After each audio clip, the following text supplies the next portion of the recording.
Hey guys, welcome back to the channel. Today we're going to be taking out the T-26, the just reserve tier Russian light tank. I myself really like this tank. I don't know why is my biggest thing though. It's not fast, it doesn't have good armor, and this gun is basic for tier 1. So, a little bit of a brief history about this tank. It was actually designed and developed by Vickers Machine Gun, so a British company. Well, Vickers, after developing this tank, they decided they were going to sell it to Britain, the UK, you know, because they're a United Kingdom-based company. So they go to the British government, they give them their tank, and I believe at this point in time it was known as the Vickers Model E or something like that. I forget. But the British government, they laughed at it. That's pretty much what you can say about that. They just laughed at it.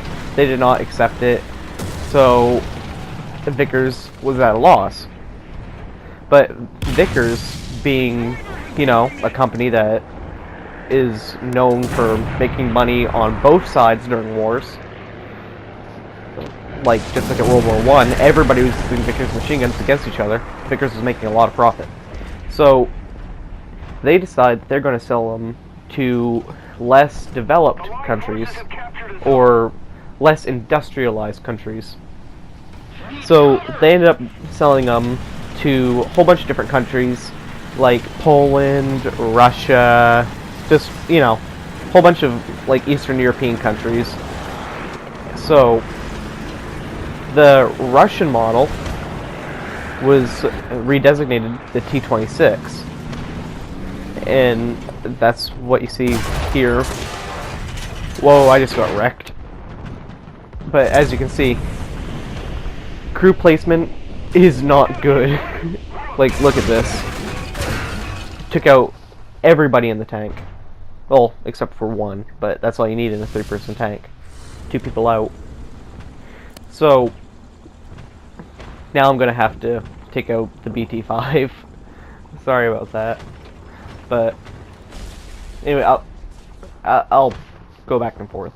So yeah, the T-26, it suits its needs. They used it for a long time. Far longer than what it was actually, what can I say, capable for. Like, they made the T-26-4, which was essentially, T-25? No, T-28 turret on the T-26. It looked really derpy, and they did a whole bunch of stuff. They even put BT-5s and BT-7 turrets and stuff like that. So, it actually has a pretty cool history on it, which I recommend you check out sometime. So, now that we're driving the BT-7, I should probably start talking about, or BT-5, I'm sorry. I should probably start talking about BT series tanks. So, the BT series of tanks was developed by a guy named Walter Christie. So, Walter Christie, he was an inventor. He made, I believe he originally made race cars, actually. So, he saw that tank development and what tanks could do. So, he started developing a suspension system to put under the tanks. And it became known as Christie's suspension system because, you know, his last name's Christie. So, he originally took his designs to the US government for the Christie suspension system. The government tested them. They liked the designs, they thought they were good, but at that point in time, the United States government had absolutely no need or want or anything like that for a tank. They just didn't think they were going to be necessary, because honestly they thought that World War I was the last war. So, Walter Christie, being the capitalist that he is, went and sold his suspension system to other countries, just like what Vickers did with the T-26. So he sold the suspension system to both Russia and the UK, and I believe a few other countries.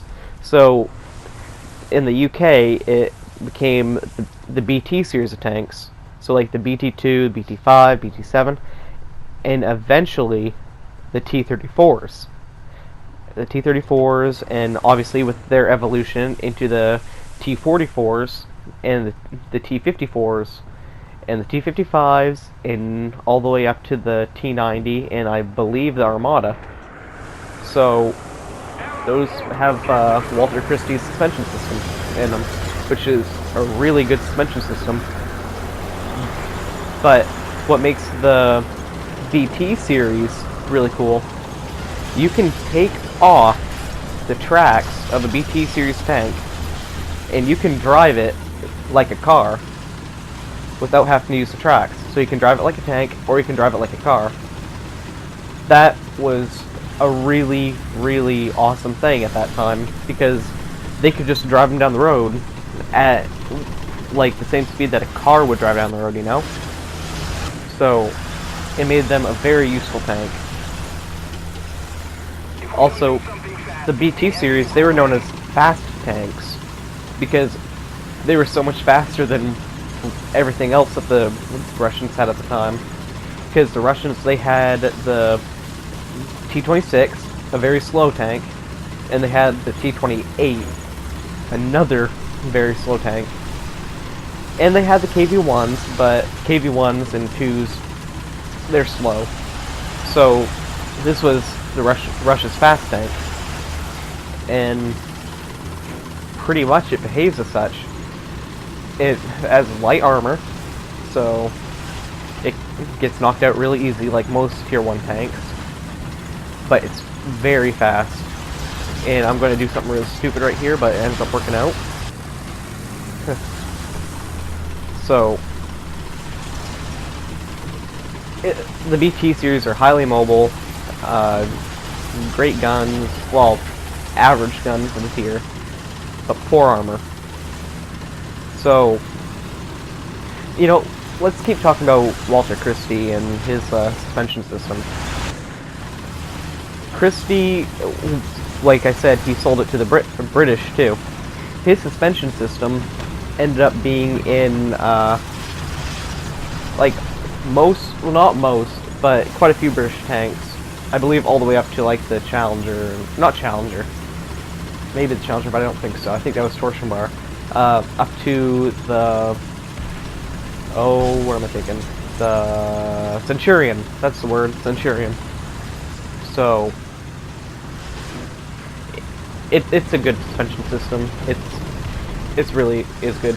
So, it ended up being like, oh, what's the name? I think it's the T-17?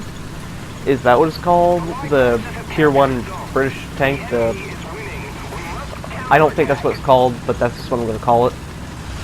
So that was the Christie suspension system.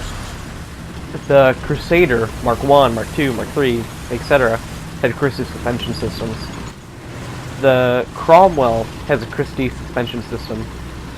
The Comet has a Christie suspension system. All derivatives of any one of those tanks has Christie suspension system. Christie was very smart when he made his tanks. So, a part of the reason why I think the US government didn't accept the Christie design was, well, his tanks that he displayed to the US government were not actually that good. Most of them were basically just the hull of a tank, like the basic BT-5, BT-7 hull, with a machine gun or something sticking out of the front of them where the driver would be the only one using them. That was his basic thing. That was his display model. But they didn't, the government, they didn't want to develop a tank mostly, so they didn't accept his design. But later, when they decided, hey, we do need a tank, they started using the oh, the M2 light tank series, and the M2 light tank series ended up being developed into the Stuart tanks. So, all in all, I prefer the Stuarts over a BT any day, but you can't deny that the suspension system that Walter Christie made was, of course, at the time, like, ingenious. So, this part of the video isn't really that eventful, because we're winning and they're really not doing anything, the enemy team, because they're all in the air. But, so I'm just kind of driving around and talking, but, oh, they're capturing it. So, but Walter Christie's,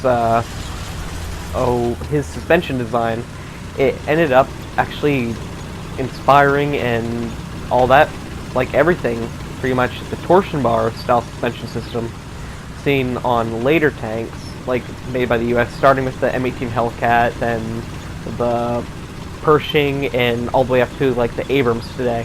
So, and even like 59 some crap. But really, without his design, the modern tank suspension wouldn't actually have been a thing.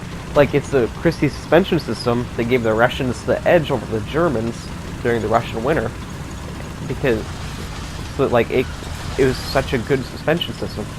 It really was. So, we're going to drive into this town to try to recap, and if there's an enemy tank, to knock it out. So, oh, speaking of which, that looks like a Tet Shark. Yep. Shoot. Here we go. There we go. This is good. See, like, the Tet Shark, I don't know the suspension system on that, but I don't like the Tet Shark. Some people absolutely love the Tet Shark. I do not like the Tet Shark at all. When I say at all, I mean at all. The turret doesn't turn right. The tank's too small. Everything that could be wrong with the Tet Shark is wrong with the Tet Shark, in my opinion. But it kind of can't help that, because it was actually designed to be dropped out of, well, not dropped out of them, but it was designed to be transported by glider and used by airborne troops. So it can't help being light and not useful at all. But it is actually kind of better than the T-26. Not gonna lie. But yeah. So yeah, I just had to reload there.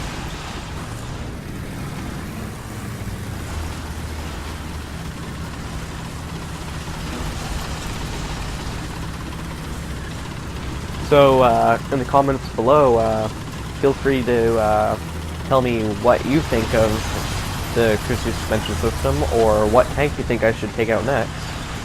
I have everything up to, well, I have a lot of Tier 4 done in American and Russian, and I have Tier 3 and everything else.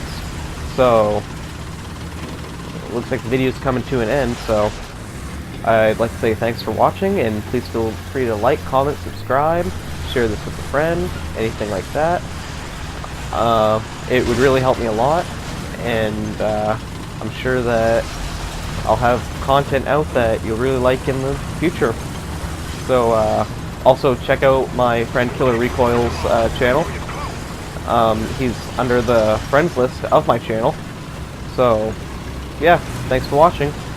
Have a nice day, and make sure to stay tuned and watch some more of my videos.